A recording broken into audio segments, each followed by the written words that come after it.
Comment gérer un site WordPress professionnel? Ça peut se faire tranquillement en 5 minutes. Bonjour, je m'appelle Stéphane et si vous cherchez à créer votre business en ligne, bienvenue sur cette chaîne qui travaille à domicile.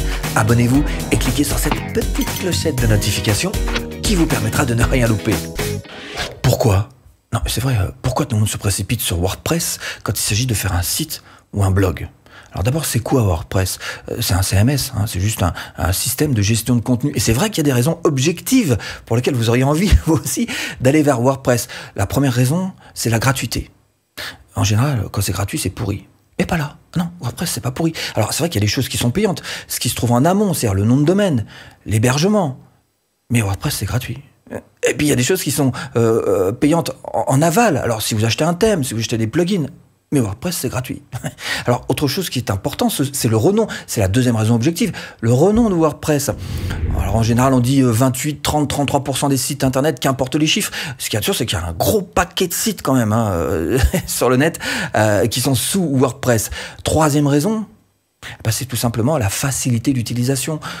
WordPress en lui-même, c'est extrêmement facile. Alors, ce sera facilité par le thème que vous allez choisir évidemment, mais WordPress en lui-même, pour tous les utilisateurs, c'est très accessible. Quatrième raison objective, évidemment, pour aller vers du WordPress, c'est la popularité. Et cette popularité, ça vous permet de trouver des prestataires de services si vous avez un problème ou quoi, ou vous avez besoin d'aide tout simplement, des prestataires de services, et comme il y a beaucoup de concurrence à des prix très intéressants. Alors dans cette vidéo, je ne vais pas vous prendre la tête avec tout ce qui est technique et choses comme ça. Si vraiment vous voulez aller plus loin sur la technique, je vous renvoie vers l'article de blog qui a exactement le même nom que cette vidéo. Vous pourrez pousser un petit peu plus loin. Là, on va juste s'intéresser aux grandes lignes et on va aussi faire en sorte que vous ayez les connaissances générales qui vous servent en fait à savoir quoi faire. Bien créer son site pour mieux le gérer ensuite. Aujourd'hui, on va parler de cheval. Tu aimes le cheval? Est-ce que le cheval t'aime? Tant mieux, parce que ton site, c'est un petit peu comme un cheval. Ça veut dire que d'abord, il va falloir que tu le trouves un paddock, c'est un petit coin de verdure dans lequel il va pouvoir manger, se rafraîchir avec de l'eau fraîche. Sauf que pour un site, ça s'appelle un hébergement. Donc, il faut que tu trouves un hébergement. Voilà, mais c'est pas dur à trouver, c'est pas très cher non plus. En tous les cas, ce qu'il y a de sûr, c'est que on va mettre dessus tous les fichiers du site. Il faut bien un endroit pour les héberger. C'est un genre de gros disque dur qui traîne quelque part sur Internet et qui est ouvert 24 heures sur 24 à tout le monde pour montrer ton site. Donc, l'hébergement. Là-dessus, il va falloir aussi penser à mettre un serveur mutualisé, ce qu'on appelle, c'est-à-dire un paddock sur lequel il y a plusieurs chevaux qui vont se partager ce petit carré d'herbe. Et ben c'est pareil pour ton site. Alors il y a quelques inconvénients, quelques avantages. C'est peut-être un petit peu limité, mais en tous les cas, c'est toujours beaucoup moins cher de prendre ce type de serveur mutualisé. Et puis pour les débutants, c'est juste la solution parfaite. Ensuite, la petite couche supérieure que tu vas devoir poser, c'est un CMS, un système de management de contenu. Évidemment, tu vas écrire plein de choses, donc il faut apprendre un petit peu à gérer tout ça. Et pour ça, tu as un système très simple qui s'appelle WordPress. WordPress, c'est gratuit en plus, c'est gratuit. Et puis, par-dessus, la dernière couche, c'est ton thème.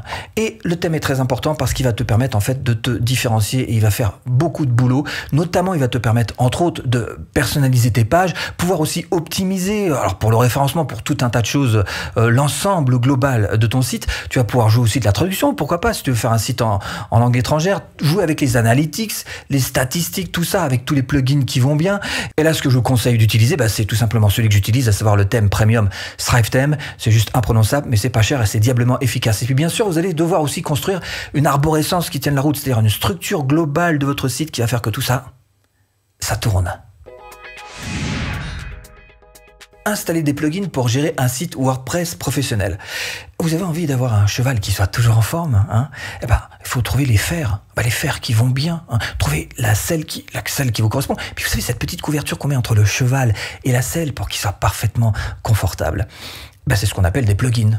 Voilà, ce sont des options pour votre site. Et en voici quelques-unes. La sauvegarde de données au cas où il y aurait un problème avec votre site UltraDraft Plus. La sécurité du site pour lutter contre les virus, les spams et tous les dangers du web. WordFence Security. Le cache pour compresser les fichiers et ainsi augmenter la vitesse de chargement des pages. WP Super Cache, le référencement SEO pour optimiser les articles, voir les points d'amélioration, indiquer le mot principal et la métadescription. Yoast SEO, la collecte des adresses email avec la page de capture pour convertir les visiteurs en clients. C'est la base en web marketing. WP Forms, le partage sur les réseaux sociaux indispensable pour communiquer efficacement, Social Icons. L'accélération de la vitesse de chargement des pages sur mobile pour améliorer l'expérience utilisateur. AMP. la redirection pour réparer les erreurs 404 et rediriger les bonnes URL. Et ça, c'est juste super pratique si vous faites de l'affiliation. Pretty Links. Et grâce à tous ces plugins WordPress, vous allez gagner évidemment beaucoup de temps, vous allez économiser de nombreuses sueurs froides. Et puis le petit conseil que j'aimerais vous donner quand même, c'est que n'oubliez pas que less is more. C'est-à-dire que moins vous en mettez, mieux ce sera. Troisième chose importante, entretenir son site web avec du contenu régulier. Un cheval. Un cheval, si vous le laissez comme ça dans son pâturage sans jamais le faire galoper, c'est joli. Mais ça sert à rien. Un site statique, c'est exactement pareil. C'est joli, mais si c'est juste une carte de visite comme ça que vous laissez sur Internet, ça sert à rien. Il faut absolument que vous le dynamisiez. Et pour ça, il faut que vous mettiez en place une partie blog. Alors, il y en a beaucoup qui me contactent et qui me disent « Ouais, mais est-ce que tu pourrais pas me créer mon blog ?» Parce que, alors, déléguer c'est bien, effectivement, mais peut-être qu'avant de déléguer, ce serait bien quand même de savoir faire les choses vous-même. Deux choses majeures, hyper importantes. Comment pouvez-vous corriger le tir si vous n'avez pas appris à le faire? Ou pire, comment saurez-vous qu'il faut corriger le tir si vous n'avez jamais appris à le faire? Donc, déléguer, oui, déléguer les articles, déléguer le webmastering, pourquoi pas, déléguer la partie développeur, ok, mais après avoir appris à faire ça tout seul, KO. Quatrième chose à faire pour faire grimper d'un petit cran votre site et le faire passer en professionnel, c'est d'apprendre à gérer la promotion. Et là, j'ai pas trouvé d'analogie avec le cheval. Qui dit promo, dit réseaux sociaux. Et je vous emmène voir Buffer. Alors Buffer ou autre, au-dessus, tout ce que vous voulez. Toujours est-il que celui-ci fonctionne bien aussi. C'est un outil qui va vous servir à automatiser vos publications. Et bien sûr, pour la promo, vous ajoutez ces trois grands classiques. 1. Le SEA, ou dit autrement, la pub. Tu payes, t'as du trafic. Tu payes plus, t'es seul au monde. 2. Les partenariats, en acceptant que d'autres personnes viennent écrire des articles sur votre propre site. Tiens, récemment, là, il y a une société qui m'a contacté, qui m'a proposé de faire un article sur un sujet. Je traînais un peu la patte. Très utile. Il aurait fallu que je le fasse, mais j'avais pas 13 ans. Elle l'a écrit pour moi. Et en échange, j'ai juste mis un petit lien. Un petit lien qui va directement sur sa société. 3. Les backlinks. J'adore ce mot. Les backlinks. Ça sonne, hein. Oui, en fait, là, vous écrivez juste un article sur un autre blog et en échange, bien sûr, il y aura un lien qui pointera vers votre propre blog. Alors évidemment, après, il va falloir penser à la phase de conversion. Conversion de vos visiteurs en prospects, puis après en clients. Et là, on est en train de parler d'abord et avant tout de la collecte d'emails, point d'entrée de votre tunnel de vente. Et en ce qui me concerne, j'utilise GetResponse. Alors en plus, il a l'avantage d'être graduel, donc il commence en gratuit, puis plus vous avez de prospects, et plus le prix augmente. C'est juste. C'est un deal juste. Il permet aussi de faire des tunnels de vente, mais là, petit peu moins quand même que... Non, restez sur les emails, c'est mieux pour GetResponse. Il le fait très très bien. Analysez les statistiques pour pouvoir booster votre site. C'est un facteur indispensable à votre réussite. Cette 5e chose que vous devez apprendre à faire, c'est savoir vous servir des chiffres qui vous sont donnés. Parce que les chiffres, c'est pas seulement un témoignage de ce qui s'est passé, c'est aussi une véritable boule de cristal pour savoir quoi faire dans l'avenir. Et pour ça, ils sont 2 compères.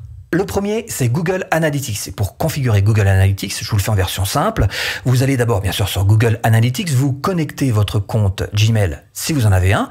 Vous indiquez votre nom de domaine et le secteur d'activité. Vous allez valider pour obtenir une identification de suivi. Vous obtenez alors un code de suivi. Vous installez ensuite le plugin Monster Insight parce que ça pourrait effectivement vous aider si vous n'avez pas envie de plonger dans tous ces chiffres compliqués directement dans Google Analytics. Vous aurez ce Monster Insight qui va vraiment vous faciliter les choses et vous liez ça, donc le Monster, à Google Analytics, à votre interface WordPress. Bien sûr, vous allez activer le plugin, vous allez le configurer et puis vous allez vous identifier. Je fais juste les indications, c'est facile, vous validez. Et ce Google Analytics, il est évidemment super important à plusieurs niveaux. D'abord, il va vous permettre de voir, surveiller un petit peu votre trafic et puis surtout de mieux comprendre le comportement de vos visiteurs. Combien de temps reste-t-il sur votre site ? Comment sont-ils arrivés jusque-là? En tapant une requête sur les réseaux sociaux, en tapant directement sur le moteur de recherche? Quel est le taux de rebond? Super important. Quelles pages ont le plus de succès? Et bien d'autres fonctionnalités super utiles. Bien sûr, vous allez vous régaler avec tous ces chiffres, si vous aimez les chiffres. Et puis le deuxième compère, c'est la Google Search Console, qui elle aussi va vous donner beaucoup d'autres indications. Mais là, on est moins sur les quantités, on est plus sur la qualité pure de l'information à propos de votre site. Pour configurer Google Search Console, vous allez sur la Google Search Console, vous vous connectez avec votre compte Gmail, si vous en avez un. Même principe, vous indiquez votre nom de domaine, vous ajoutez ce qu'ils appellent une propriété, donc vous ajoutez la propriété. On vous demande de valider cette propriété pour que Google s'assure que c'est bien vous. Vous avez plusieurs méthodes pour le faire. Là, vous en choisissez une, par exemple, copier le code et vous le collez comme indiqué.